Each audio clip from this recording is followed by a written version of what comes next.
And now I want to introduce today's guest. Bill Schiano is professor of computer information systems at Bentley University, and he holds a doctorate in information systems from Harvard Business School. Bill teaches both managerial and technical courses exclusively using discussion and case method, and has done so in purely online and hybrid formats. Bill also teaches in our in-person and online seminars and has presented in 3 of our earlier webinars. He is the co-author of Teaching with Cases, A Practical Guide. I'll turn it over to you now, Bill. Thanks so much, Sandy, and welcome everyone. It's great to see so many people taking the time. It's really a privilege to be here with all of you, to be able to talk about these issues, especially at a time for many of us where we are feeling particularly overwhelmed with end of term and grading and all the other responsibilities that come with ending, for us, a trimester at Bentley. I'd like to start by asking a quick poll, and if you give me just a moment to display the text on screen, and then you'll be seeing it pop up in Zoom as well.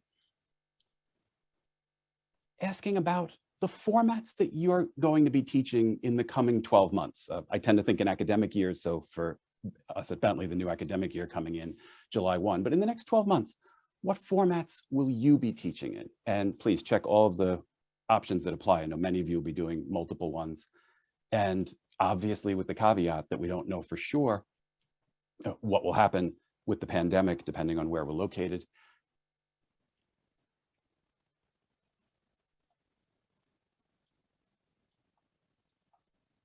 Thanks so much. People are very quick on the buttons. I appreciate that. As Sandy mentioned, we have a lot to cover, and that's part of the goal for today, is to be able to talk about what we can do to make things easier, to have it feel less overwhelming in all of the things that we need to manage.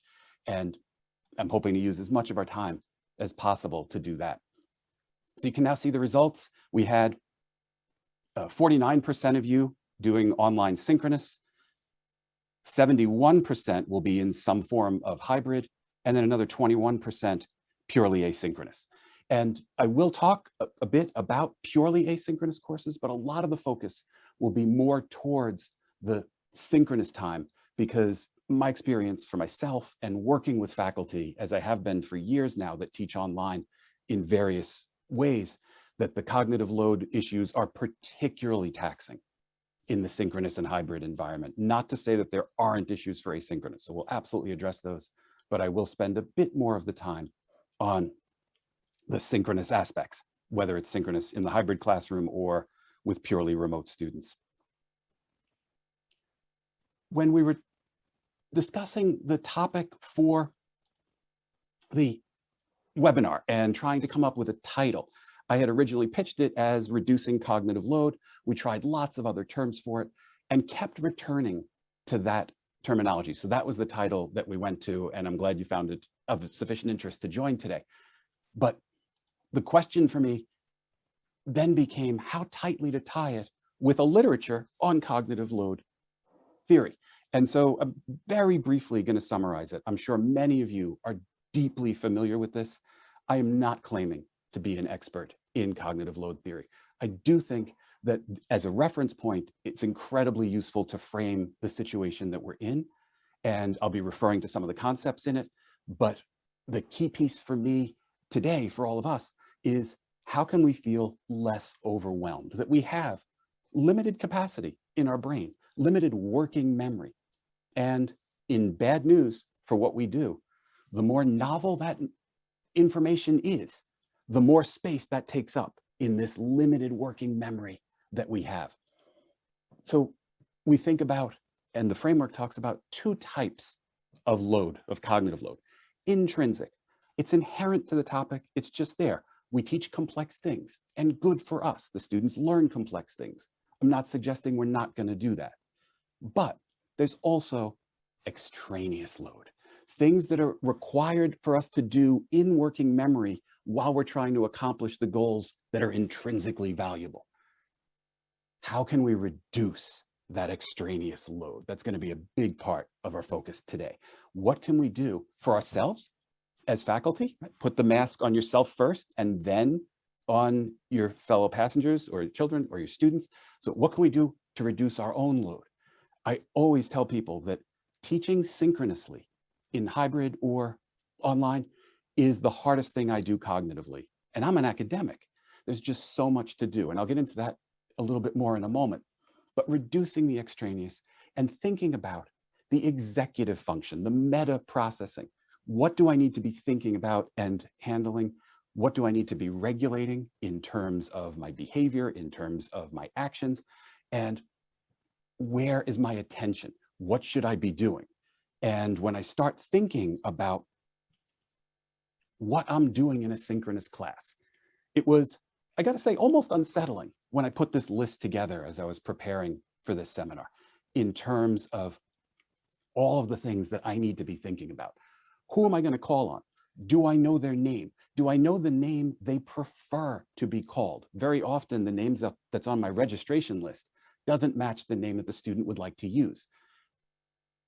And am I pronouncing that name correctly? I try very hard to pronounce the names correctly. Takes me a while to do that. I'm not good with names, so that's a real challenge, something I have to be actively thinking about, taking up that working memory. I want to listen to what the students are saying. I teach discussion method. I want people talking to one another. I want to facilitate conversation. To do that, I need to listen and I need them to know that I'm listening. I'm also watching the reactions. What do the faces look like? What are the body language of the students? Are their hands raised? I'm looking, if I'm using it, I'm looking at chat and seeing what comments are being placed there. Again, today we're not going to be using that, just given the amount of things going on during the webinar. If you do have questions, please put them in Q&A. Watching time, keeping track of time. I'm going to return to this in a little while, but in the pasture, the topic, I like the term pasture, the idea that we take the students to an area, they find nourishment in that, they find ideas. We move on before, and you move cattle from one area to another in a pasture before you kill the ground, before they eat everything down to the dirt. So when is the time to move to the next topic? And when is it time to take a break? When's the time for the class ending? How much can I get done? What does my teaching plan say? Processing all of that. Thinking about my next question, whether it's to this student or to other students, or my next step. Oh, I'm going to put them in breakout groups as a result of this. Or, oh, wait a minute, we should really talk about a model they haven't seen. So I'm going to tell them about that model and then we're going to apply it. Always trying to stay 1, 2, 3 moves ahead to have my options ready. To think about speaking less. I'm trying to get students to speak with one another. I want to talk less. When I'm teaching to remote students in a hybrid classroom where I'm seeing that gallery up on the back wall, or in a class where I'm looking at a computer monitor, I talk a lot more. When I watch the videos back of my classes, I really see that. And many of us do. The silences are more terrifying and we feel this pressure to get more work done. And so trying to talk less, trying to keep track of that. Am I talking the right amount? What's my expression? What's my body language? If I'm reading a comment intensely, what does that look like to students? And am I sending the wrong signal there? Am I making eye contact with the camera? In a classroom, I'd be looking at the faces. Here, I got to look at that camera. I want to be talking to each of you. That is a lot to be keeping track of. And the research would say we are bad at multitasking. Very small percentage, 2 or 3% can do it. The rest of us are switching between multiple things. And so I'm rotating through this dozen items to be able to do that. Question is, what can I do?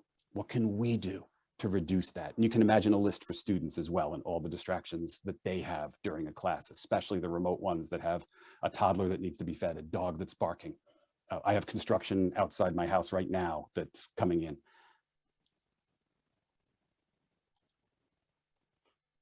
Apologies, the advance got stuck there for a moment. So I'd like to try one more poll and ask you, in a synchronous online course, and if you haven't taught, I apologize, but for folks that have taught synchronously online, how much are you covering compared to when you were in a traditional classroom?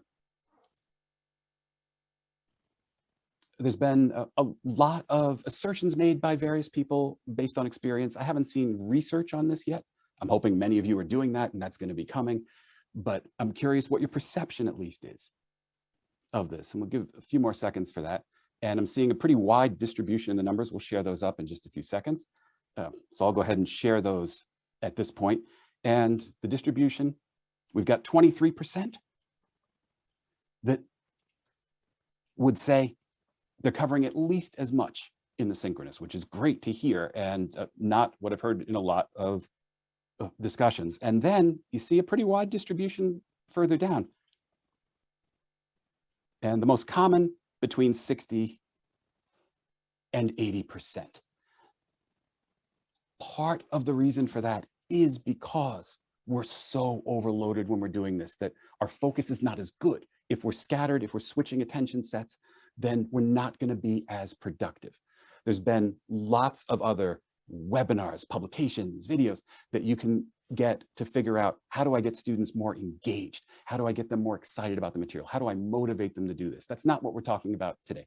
All of that will help with this, but I'm going to leave that to the other webinars. I want to talk today about what we can do to try to lower the burden, to try to focus us better so that we can, the time that we're spending is on point and we can get these numbers higher, that you can exceed your class if you choose to. So the first step when I think of this is, what can I do to plan ahead of time? So many of you are thinking about maybe the next term coming up now, or maybe you'll be thinking about that soon after you wrap up grades in the current term.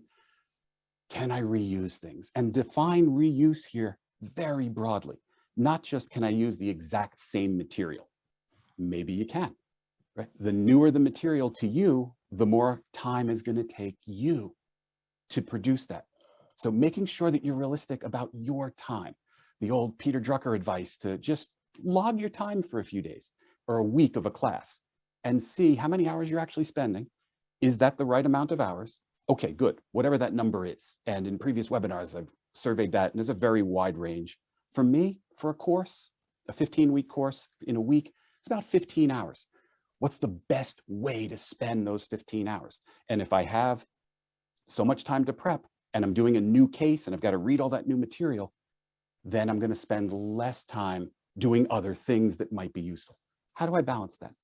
And can I reuse some of the questions or the topics that I had in an old piece of material with the newer material and bring that over? Can the students reuse techniques, models, frameworks, knowledge that they have from other courses and bring that so that it's not all novel? Can we reduce the load? Set the material, the level of challenge. How much capacity do they have? Are these on the right dimensions? Is some of it extraneous? Do they really need to know all of those things? Can I peel some of that out? When we, as faculty, very often we think all of it's essential. I learned all of that when I was in school. They need to learn all of that. If we can let go of that and focus on a core that we think is the most valuable, and if we're only covering 80%, we're going to need to do that. We're going to be more successful. Modularizing small pieces. The advice is often 5 to 10. I would say 15 can be okay if it's really compelling, if you can get people's attention. But nice small topics, ideally independent of one another so that they can be moved around. Oh, I didn't get to that today. It's no problem. I can do that next week. If I need to go A, B, C, and then D, then I need to do those in order. That's going to constrain me more. That means that I have to, if I think B is going to take a little longer today, I can't push that out. The more you can get those modules to the point where they operate, at least some of them operate independently, but also that they build on one another, that there is a sequence, that if we can move some of it to long-term memory, then our working memory doesn't need to be thinking of those and can use the working memory to build, to scaffold is a term we often hear, and make that happen.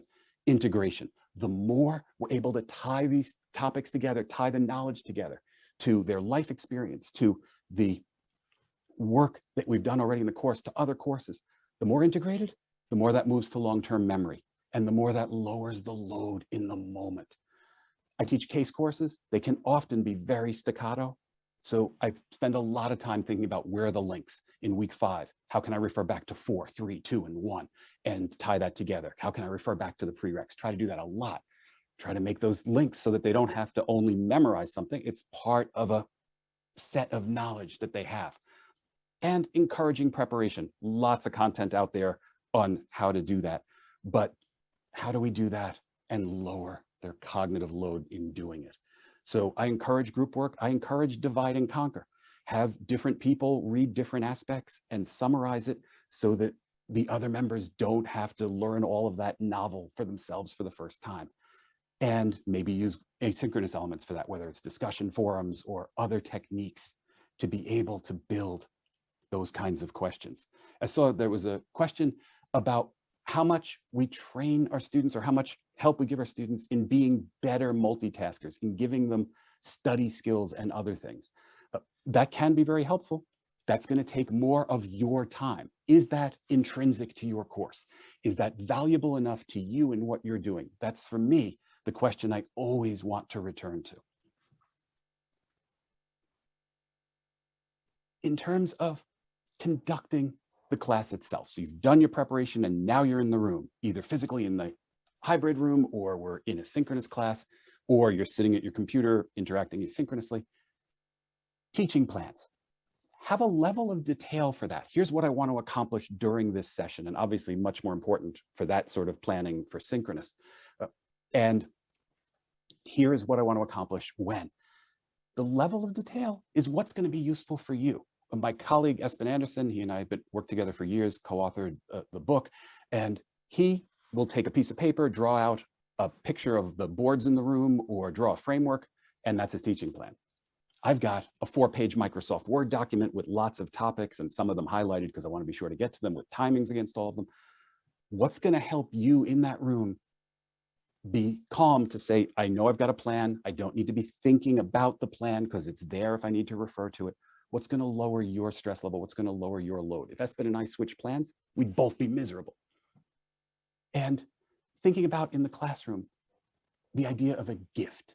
Jim Heskett, one of my mentors, facilitates case teaching seminars, longtime Harvard Business School professor, talks about gifts from students, things that are surprises that you weren't expecting. Not all gifts are welcome, but that they come up with an idea, a connection you hadn't thought about making.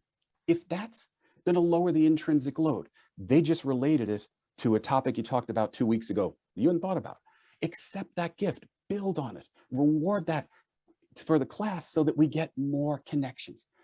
If the gift is a divergence that's going to actually complicate things, oh wow, they're talking about something, we're going to have to define all those terms, I'm going to have to eat up all that working memory. I don't want to do that. I want that working memory focused on the topics that we need to be talking about here, and that one, while interesting, is not on point. Your questions, when you ask the question, are they spending time thinking about what are you asking? That's extraneous. Make sure that it's crystal clear what you're asking.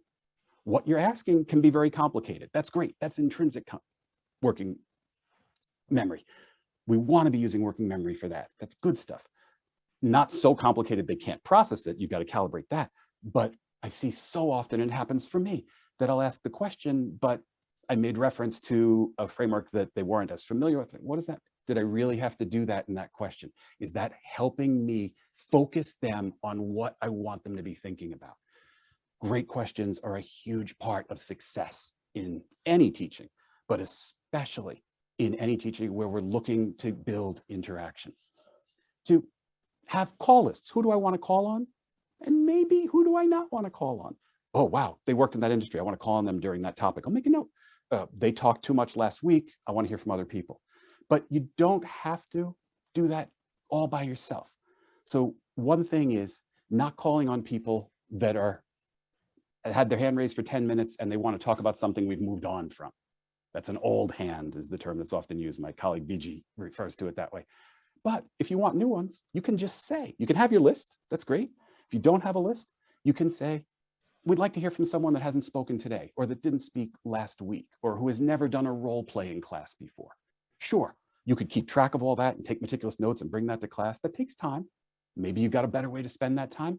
Ask the students for help. It's fine. They know who they are. They'll step up. Trust them.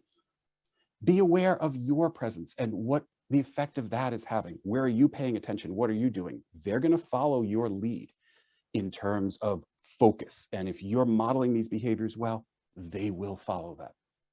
And if something does go wrong, if you're processing, if things have gotten a little overwhelming, acknowledge it. You know, okay, I'm going to take a moment and read chat and tell them you're doing that.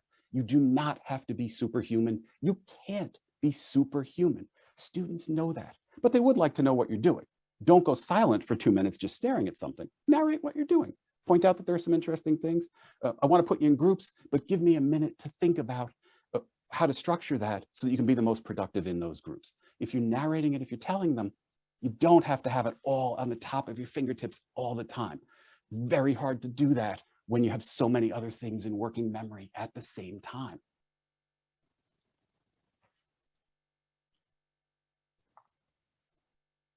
Then we walk into a hybrid class. Remember that list for synchronous teaching? It's even more complicated. There's even more things to do. So when I walk into a hybrid classroom, now I've got to worry about, am I balancing the students that are remote with the students in the room? Am I getting them the right level of attention? There's a lot of advice out there that says in a hybrid room, play to the camera because the remote students are going to see you through that camera. Not my preference. I'm going to play to that camera in the same proportion as the number of students that I have in the room. So if I have 25% of my students remote and 3/4 physically with me, I want to try to have roughly 25% of the time I'm looking at the camera. The other 75, I'm looking in the class. And yes, the students that are remote are seeing the side of my head sometimes. But guess what? In a U-shaped physical classroom, a lot of the time, students are seeing my back because I'm facing this direction. That's fine. But you have to decide for yourself, are you going to go for parity? Do you want the remote students to have an equal experience to the students in the room, in the physical room? Some faculty, some schools would say, no, if you're in the physical room, you get to do all kinds of things with hands-on exercises, and there are differences. We're going to give you, the remote students, some things that the hybrid students won't get as a result. We'll try to balance it that way. For me, I try to have the same experience. And so I set groups that cut across remote and in person, and I try to share the amount of time. So if I have that gallery on the back wall, and if you don't have that in your hybrid room, bring a laptop and make sure that you have that gallery showing. I'm looking at those students, and then I'm looking at others. I'm balancing the calling time. How much is the remote students? How much are remote students speaking versus in the room? I treat it as another section of the classroom. In my Bentley room, it's typically 3 sides. I have the left, the center, and the right. And now I have the gallery. So now I have 4. But they're not all equally populated. So I'm going to pay more attention to the ones that are populated in proportion. I'm also thinking about the video and the audio. Are people able to hear? I've got to check in with the remote students to keep track of that. Do I let the students have computers in front of them? If I do, now they've got the opportunity to look at their computer all the time and not make eye contact with people in the room. It's a trade-off. There's not necessarily a right or wrong, but it is more for them to process. If they're looking at their computer, if I have chat open, that's going to load working memory. What's the benefit? And is it enough? You've got to decide that, but you've got to be aware that that is extraneous load. Is it serving the intrinsic enough to make it worth it? And for the students, they have lots of different places to look. Now there's this gallery on the back. They might be messaging with students if their computers are open. And what I found is they feel much more pressure. They're on camera and they know that people are watching. So they tend to speak for longer. They tend to be more nervous. It abates a bit as the term goes on, but I do think that they're using a bit more working memory to deal with anxiety and stress. Some of that executive function is going to that. And they now may, in some schools, have a choice. Are they coming to class or are they not? If you look at the psychology research, when we start spending a lot of time comparing things, oh, is that person better off than me? It generally does not lead to more happiness. That you want them to feel that they've made a good choice, the right choice, whether they're remote or they're in person. And we'll come back and talk, if there's time, a little bit more about that. And then in your asynchronous teaching, as we think about the role of the faculty member and then the students and the process, thinking about how much time do I have? Again, what are the hours, whatever it is. For some faculty, it's 5 hours a week. That's what I've got. For others, it might be 20 hours. What's the best way to spend that? And setting the expectation for students. Are you going to be logged in once a day, 5 times a day? How responsive are you going to be to messages? What's your role as a discussion evolves in a discussion forum? How much feedback are they going to get from you? How personalized is it going to be? How detailed is it going to be? Setting those expectations realistically and setting them in the way that's going to best serve whatever your goals are. What are you trying to achieve in this course? What's the key intrinsic focus? We have to keep returning to that. Giving the students much more structure. The less structured it is, the more executive function they need to put in that structure. So we think about, if it's group work, the logistics, the processes, that they're going to need to go through. What tools are they going to use? Oh, use any tool you want. Oh, now I need to think about tool selection. Is that the kind of thinking you want to be teaching in your course? If it's a course about tool selection, if it's a course about multitask, then great. If it isn't, maybe dictate a tool to them. Yes, it's more constraining. Yes, it cuts down autonomy a little bit, but it saves them a heck of a lot of time and can put them better on focus. Find other ways to engage them to get them to focus rather than tool choice might be the best way to go with something like that. Giving them explicit roles, giving them deadlines. I'll talk about checklists. To have opportunity to think within the task and across the tasks for you. So where is the load coming from? How hard is this task? Yes, but what else are they asking them to do? How many simultaneous things do they need to do, or how many things they need to do over the course of a week? And they need to switch sets. And for many of them, they're going to do it all in an hour or two, right? Our students have a window. They're going to do that asynchronous work maybe twice a week if you schedule it that way.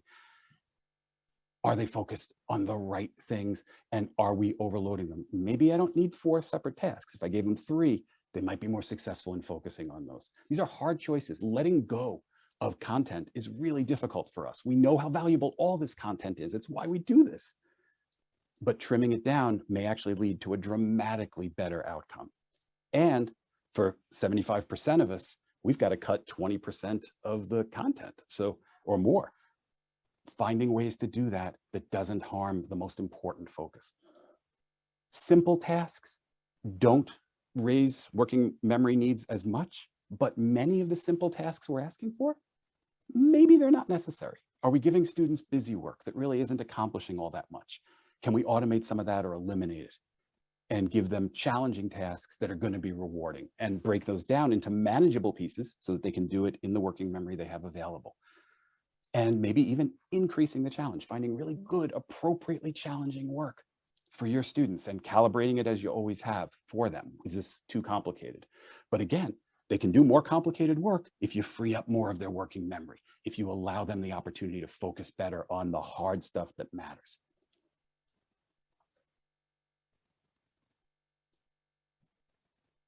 Tis the season, at least for many of us, for grading right now. And so I thought it was particularly timely to think about, how can I get more efficient? How can I lower my cognitive load when I'm grading? So one piece is to think really carefully about what it is I'm actually trying to grade, and are there multiple aspects to that? So for many faculty in university, we wouldn't think of giving a multiple choice test. But maybe there's 10% of the content that I really do need them to know these terms. They've just got to be able to recognize them. I can give them multiple choice tests to test that. Yes, I'm going to have essays and big picture thinking and other things. And we can do some creative design of multiple choice tests to get to even answers that require a lot of critical thinking. Can some portion of it be done that way? If so, automated grading, great. Now I don't need to think about it anymore.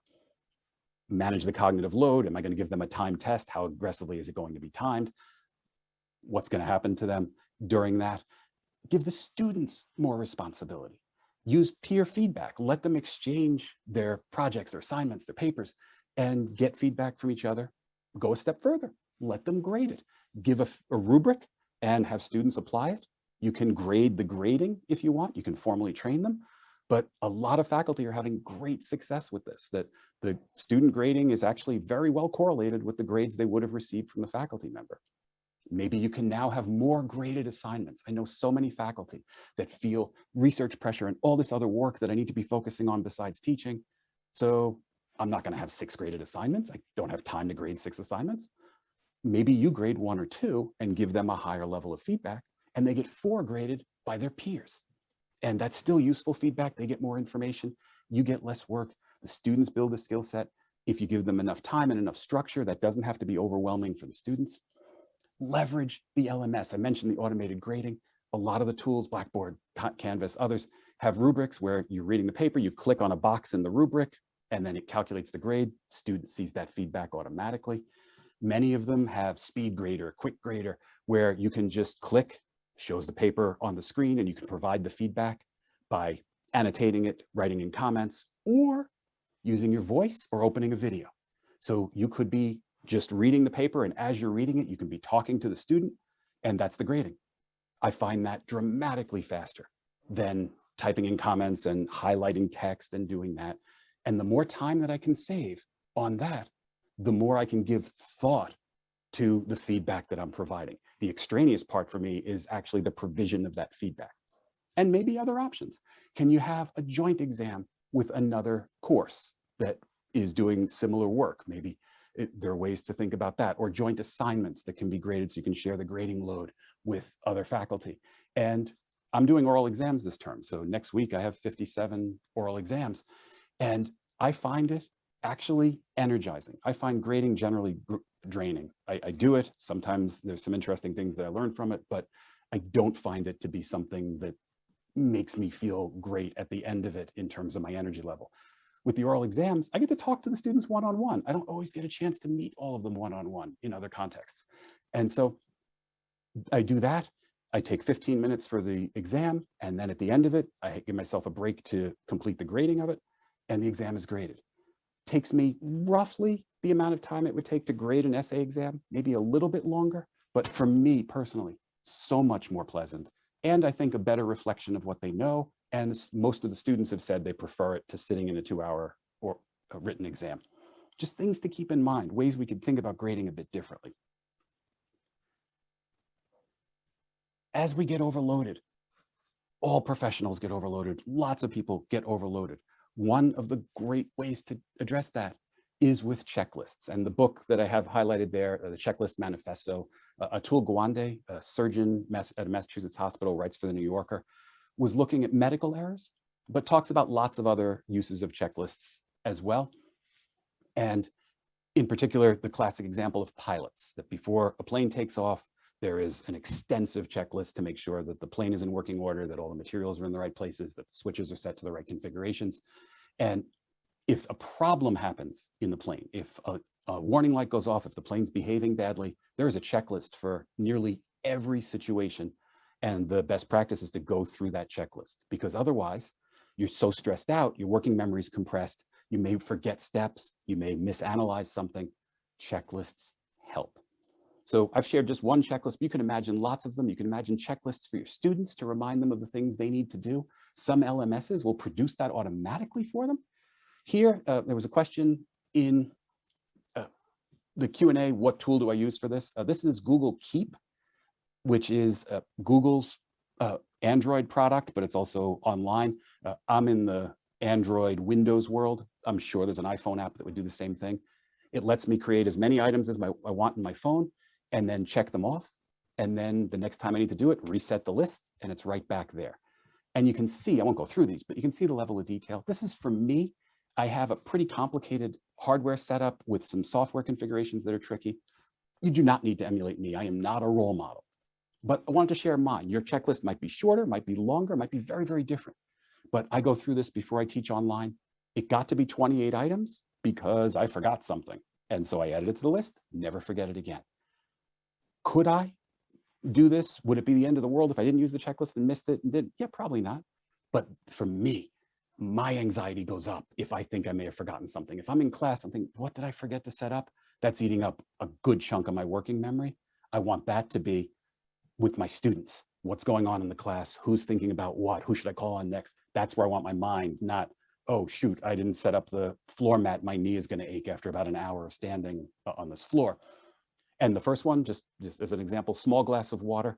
I used to have a large glass of water. I get thirsty. My voice starts to fade sometimes, but I knocked over the large glass of water. Water poured over my desk and into a power strip. I got lucky. There was no fire or anything, but terrified me. So this cup's smaller. Haven't knocked it over since. I move my hands a lot, as you can see. If I knock it over again, then I have to have a sippy cup. But at least for now, all the things I need to do, they're all done. And I'm able to then focus knowing that I've got what I need.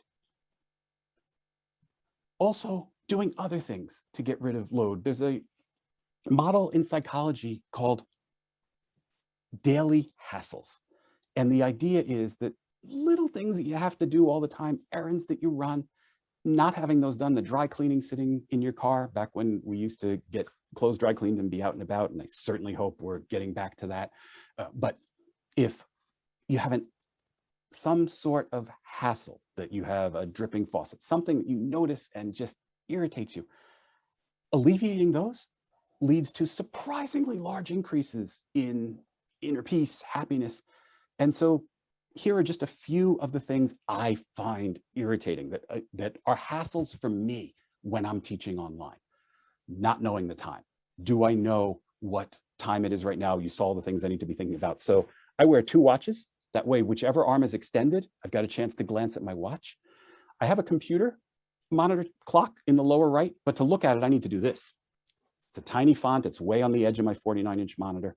So I have another digital clock in the center of my screen, but sometimes that gets blocked. So I have a physical clock on my desk as well, just off to my right, that I can glance at very quickly without being distracted.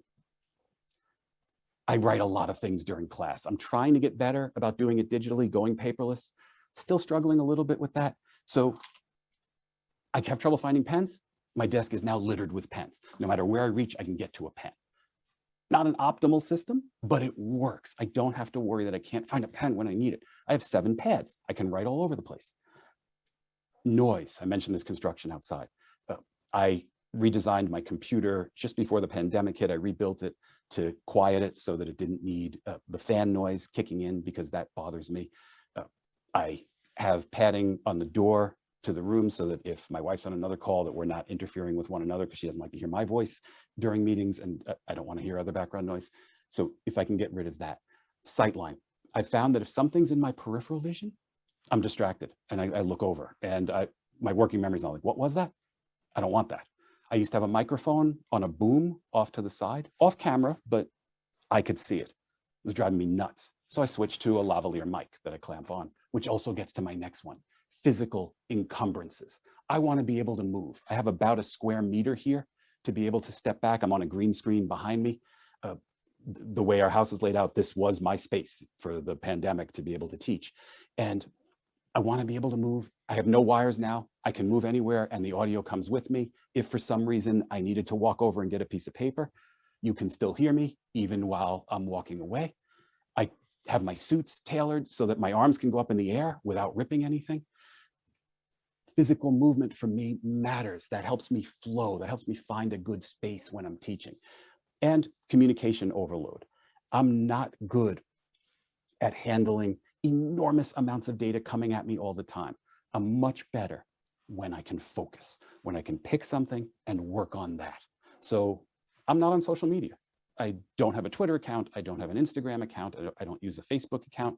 I have a LinkedIn account, but I use it largely, if you can remember, Rolodexes.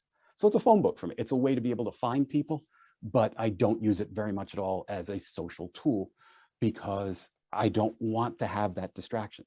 I want to be more focused. Obviously, that comes with a cost, right? If I'm trying to build my brand and I'm not there, if students would find it easier to be able to communicate with me in those ways than having to use email, cost of doing business with me. And my promise to you is that you will get a good focused response back. But for a lot of people, that wouldn't be. Your hassles are probably different, but you probably know what they are. Make some effort to get rid of them so that you can then focus better. Maybe it's the way that your coffee maker works. And so, all right, tweak it, get another coffee, try another brand, find the things that are going to help you settle and help you focus. And then habituate. Change your behaviors in small ways. You see 2 of the books there on habit, one of them just tiny habits, small little changes. So I try exceedingly hard to block 30 minutes before every one of my classes, and I block 15. I will not take an appointment that's within 15 minutes of start of class.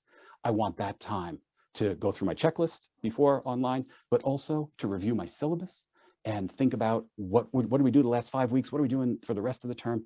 And how do I link those together? I want to refresh that. I want to stop and think about why we're here and take my students' perspective on why they're coming to class and what might be going on for them, and get into that focal state before I start class. I encourage my students to habituate asking follow-up questions, thinking about what someone said and challenging it or building on it, making those connections. I ask a lot of those myself. It's a habit for me.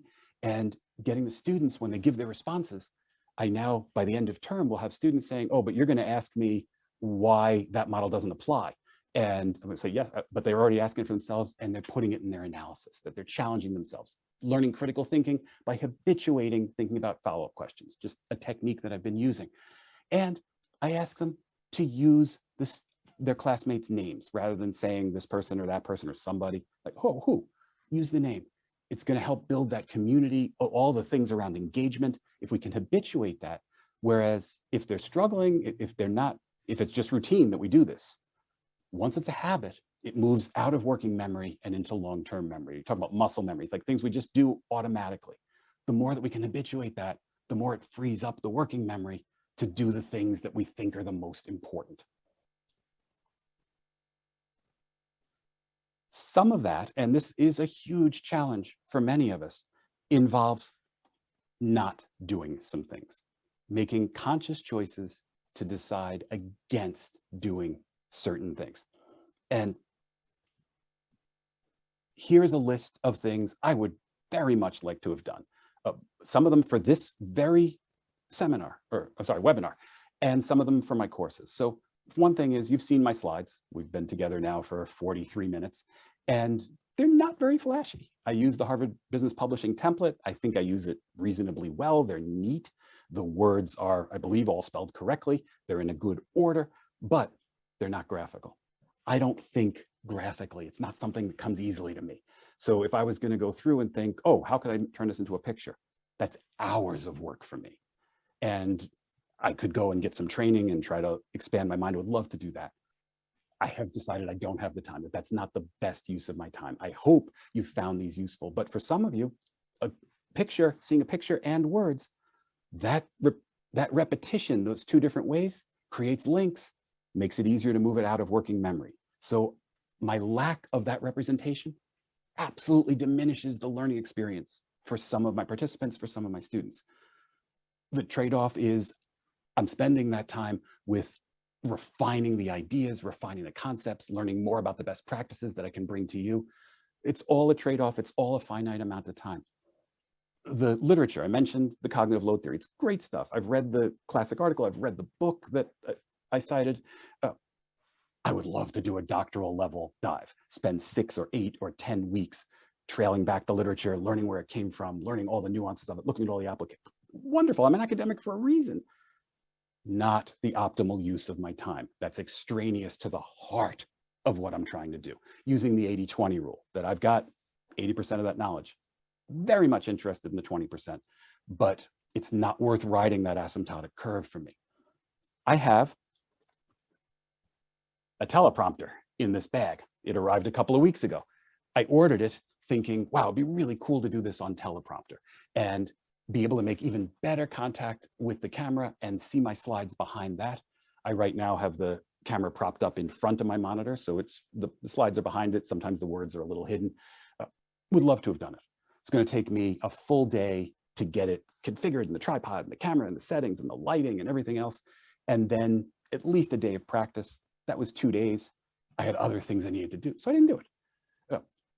Failover contingencies, and now I'm going to make the publishing folks, sorry, Sandy, a little bit nervous. I don't have immediate failover on this. If there's a power spike right now, I go out of Zoom. We have plans for it, and I'll be back in a moment on another computer, but I could have an uninterruptible power supply. I'm a technologist. I could absolutely cure that, but I haven't. I spent my technology budget on other things that I thought would make me better engaged with the students. I think this microphone has done more for my teaching and more for my ability to interact with the class than the backup hardware would have. And the possibility of a disruption would be a bit of a delay. I could be writing new cases and using those in class. I didn't. I thought about how long it would take to write up those cases and what I could do for my students and for the community struggling with issues around online teaching, and I decided to spend my time there. Finite time, how am I going to do it? Learning to write on a Wacom tablet, or Wacom, sorry, is the correct pronunciation. The tablet where you would write and it would show up on the screen. I can't get my handwriting legible when I'm writing and looking at something else. I need to see ink, physical or virtual, appear under the pen. If I had a week, I could probably do it. But I'm not willing to take a week, and I'm not willing to practice on my students and have my board illegible during class. that's just a choice that I've made. I'd love to learn to draw and be able to create representations live in class and write on the board graphically, but that's going to be weeks or months, and I don't even know if I could succeed at basic drawing if I did. I produce videos, I'll shoot videos for feedback. Production values are terrible, and I've had very little on-camera training for video. I do one take, because if I do 3, 4, or 5 takes, that's eating into time. I could add more value somewhere else. But if I were a better video editor, if I was able to take 2 takes and splice them together really quickly, that'd be useful for me. But I didn't do it. If you don't have a list of things that you're not doing, then either you've got an awful lot of time on your hands, or you're making some suboptimal choices. It's not to say that I couldn't also create a list of things I did that I shouldn't have done, that were poor optimization choices. But this is the nature of it. And we need to be accepting of that. We need to be embracing that. It's a good thing that there's stuff we're not doing, that we're not trying to be perfectionists. What we are trying to do is make the best choices in the constrained time that we have to deliver the best learning experience for our students. And you can define that in lots of different ways for your university, for your students, for your courses, for your style. But that's what we want to be working on. And trying to get, if I was doing all of these things, my working memory would be shot. I would have spent, oh, the teleprompter is working, but wait a minute, I need to tweak the slides. I would have been up late and then I wouldn't have enough sleep. It cascades, that we only have so much capacity, and the more we stress it, the less productive we are during that time. I want to ask a quick poll, because I'm going to close with some thoughts on technology. So much of the discussion in online has been about tech, and it matters, but not nearly as much as the other things that we've been talking about. So I wanted to leave it to the end, but it's really helpful for me to have a sense of how you feel about your tech setup.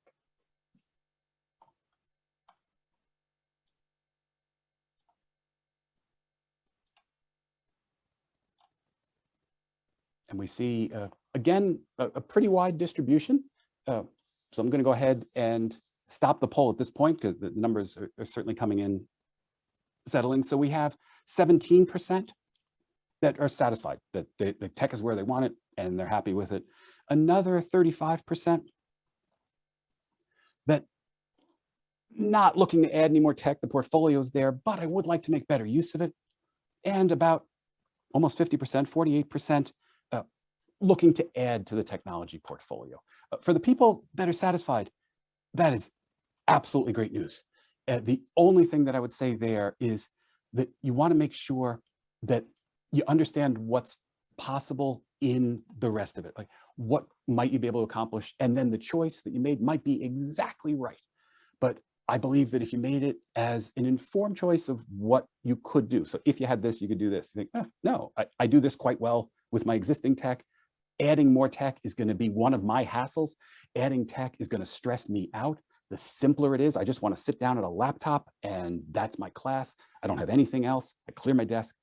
If that's what works for you, that is wonderful. And if that's I just want to make sure that's an informed choice, but the information there might be exactly right. But I'll talk about some ways that the tech can help reduce load, as opposed to increasing it and making us more stressed out and giving us more failure points.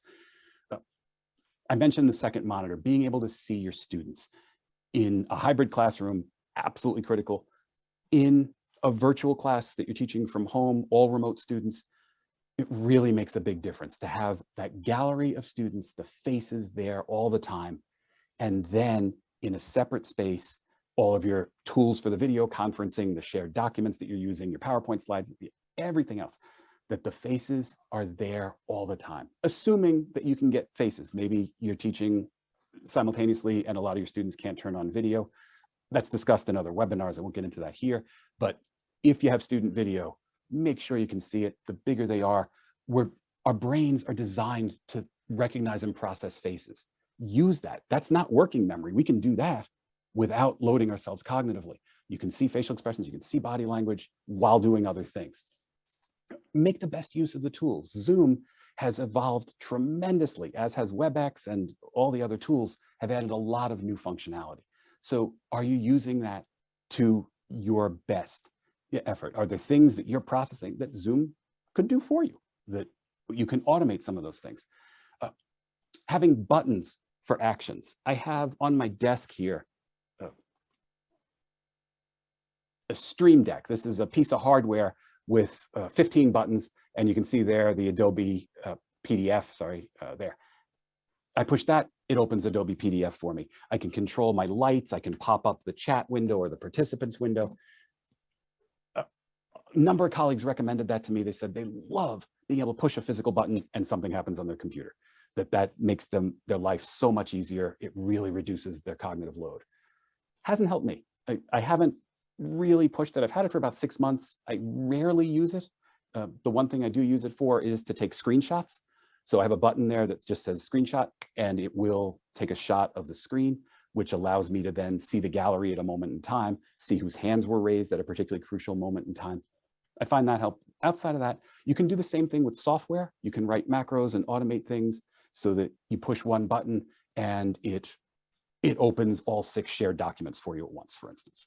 If you're using the same shared documents over and over, that could really save you quite a lot of time. Timers. I mentioned keeping track of time.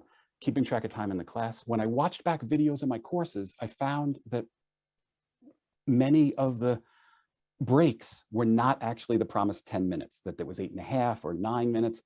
And so now I put a timer up and I say, well, back in 10 minutes, the timer's there. And now I don't have to keep thinking during that break. I'm doing so many things, trying to get ready for the next half of class. And I don't need to be thinking, oh, what time did we say we were going to stop? And I said we'd resume at 57 past the hour, and I didn't write it down. Was it 57 or 54? All of that's out of working memory now. I can look up, there's the timer. It's all there. It's habituated. I put up the timer. Give them timers in the breakout rooms so that they don't need to be pressuring and you don't need to be sending messages, 1 minute left, 2 minute left. As soon as you do that, they've broken their flow. The names. I mentioned I have a real challenge learning student names. At Bentley, at Harvard Business School, at a lot of schools, we have virtual backgrounds where the name will appear over their shoulder so that I can just see it right there.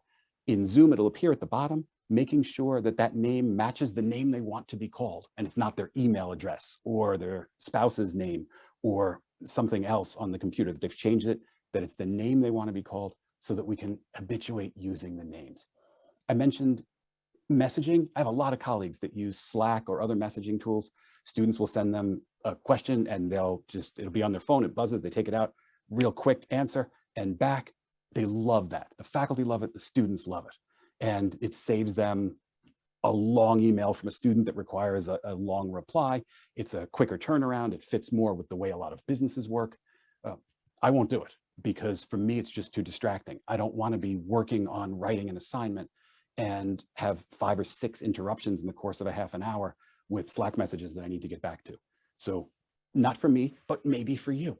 Using multimedia, can students record audio or video and then be able to share that? Can you record multimedia that they'll see and need to respond to, maybe with multimedia? One of the best tips, if you get nothing else from today, if you need to watch a lot of video, you can speed it up. And I watch back all of the classes that I teach, but I do it at 2.2x speed. So my 2-hour class, I can watch in about 45 minutes, and actually even less than that, because I also have buttons that let me jump forward 10 seconds or 20 seconds.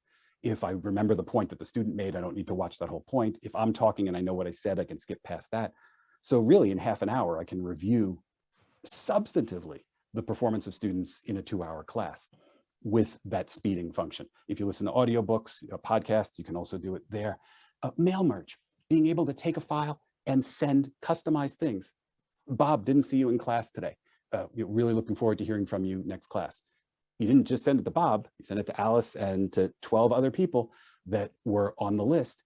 You put the list together and then the mail merge sends it out. A lot of learning management systems will do this. You can send automatic reminders to people that haven't submitted. I understand it's university. We shouldn't have to be telling them to submit assignments. They're adults, they should do it. I've let go of all of that.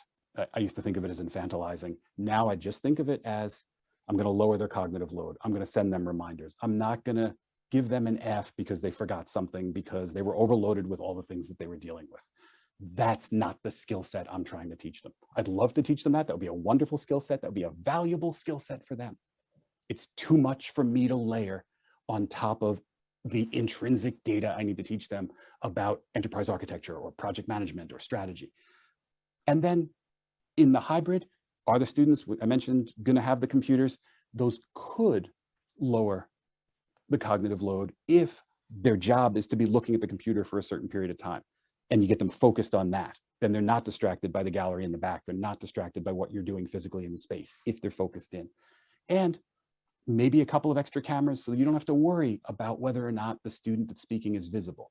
So when I come into a hybrid classroom that has spots where you can't see the students, I just set up extra computers with cameras so that they're visible there.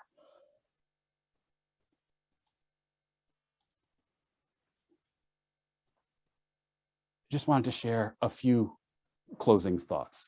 I hope that what I've shared today is going to be helpful, that you can be thinking about reducing the load on you, that your next term can be less stressful, more productive, better focused, and a better outcome for your students, that your students can spend the time that they are going to spend, and lots of webinars and material out there on how to get them to spend more time, how to get them to be more excited, how to engage them.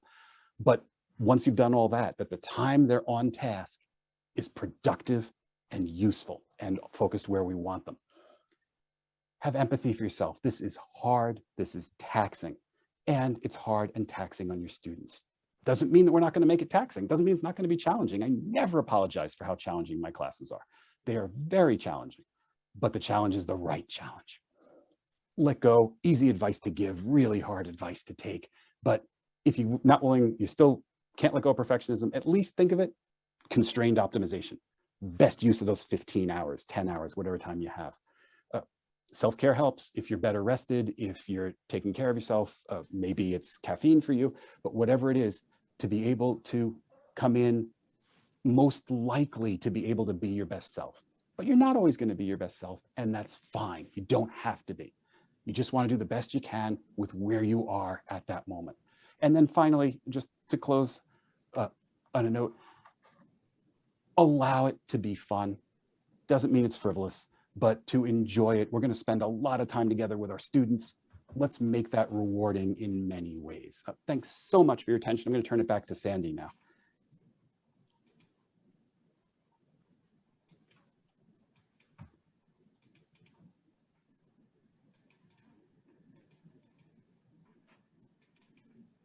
I'm sorry, I'm having a little trouble with my video. Let me try to get this going again. I'll be right with you.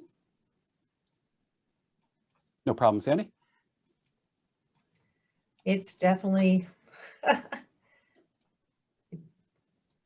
okay, people, it looks like Zoom does not want you to see me now, but I am going to. We can now see you, Sandy. Zoom made up its mind that it was okay for you to see me. So what I do want to do is just thank you all. Thank Bill, of course, and everyone for joining today. I hope you found today's presentation helpful. I want to remind you to look for an email from us, probably tomorrow, that will include the link to the webinar recording. Please feel free to forward the email and share it with your colleagues as well. I want to draw your attention to the links that are listed on this slide and also to share some information with you. If you don't have an educator account on the HBP education website, I encourage you to register. It is free, and doing that will give you access to teaching notes, course planning tools, free trials of simulations, and of course, access to the entire catalog of HBP cases and simulations. We've also created a specific page on our website where we've curated resources that are helpful in teaching online and hybrid classes. And now I want to tell you about our next webinar. Educators in this time of turmoil and transformation must be willing to tackle difficult topics and cases in their classes. To lead an effective and engaging discussion, it's essential to understand both the underlying issues and our own biases. In this webinar, Harvard Business School professor Mihir Desai talks with Harvard Business Review editor Amy Bernstein about his new case, the Tulsa Massacre and the Call for Reparations. Mihir will share the full story behind the case, how and why it came to be, what it means to teach it, and how his personal experience engaging with this material changed his own views, insights that will surely instill confidence in other educators who may be daunted at the prospect of tackling this timely and vitally important case. This webinar will take place on May 26th at 11 a.m. Eastern Time, and registration will be open on our website next week. So the links that I spoke of earlier, they're now live in chat, and I will keep chat open for about 10 minutes to give you time to register for an educator account if you don't have one, and also to explore the teaching resources page. Thank you again for spending this time with us, and please do connect with us on Twitter, Facebook, and LinkedIn. Be well. Thanks so much, everyone. I know how busy we all are. I hope it was helpful and that you're able to implement some of these things in the coming days and certainly in the coming terms. Thanks again. Thank you.